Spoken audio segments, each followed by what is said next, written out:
A simple but challenging presentation of the good news of Jesus Christ. Challenging to all of us. That's the whole point.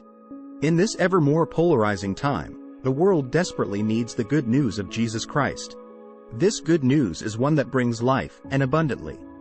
It is found when we stop seeking our own advancement, that seeking the kingdom first will bring us everything we've ever really wanted.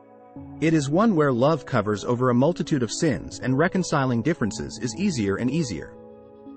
Because that's the whole point. Being reconciled back to God means being reconciled with your neighbor, finding peace, even a peace that can surpass understanding. And all this is decidedly good news. Regrettably, the church is way too often failing in presenting this good news, and worse, is often perpetuating the polarization. To be sure, this comes from both the left and the right, with both sides too often using a self-serving interpretation rather than a kingdom-building one. And the greatest risk is for those trapped in a religion that it is actually idolatry. Many church leaders espouse that the gospel basically boils down to some variation on John chapter 3 verse 16, and plainly in a way that skews towards cheap grace and some kind of top-down authoritarianism. You must believe as I tell you, and then you're good, and better yet, you'll never have to change your mind. Frequently, more conservative church leaders will use this as a dodge, avoiding basic social justice issues, saying they simply want to preach the gospel. Do not misunderstand. John chapter 3 verse 16 is a vital, foundational verse, obviously. But the good news of Jesus Christ is more than just one verse, more than just our basic notion or proclamation of belief. From the left, on the other hand, you'll too often hear a gospel that doesn't take seriously the literal life, death, and resurrection of Jesus Christ. Some theologians even question the existence of Christ. And that falls short as well, allowing people to pursue much too literally their own truth. While it is true that everyone has their own perspective on truth, we don't get our very own versions. Both these angles fail. What is required is something that blends or marries or reconciles the two.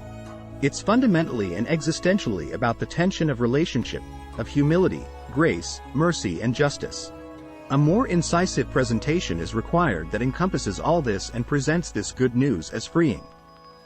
But it must also acknowledge that it's a requirement, a command, and that all of us must be serious about submitting to God and being mutually submitted to neighbor. This, again, is some of what it means to be reconciled to God and reconciled with neighbor, and this means being committed to reconciling arguments rather than seeking to win arguments. The gospel of Jesus Christ does this when we recognize specifically that, while Jesus came to die for our sins and offer us everlasting life, he did not come to die so that we don't have to, but rather to show us how to.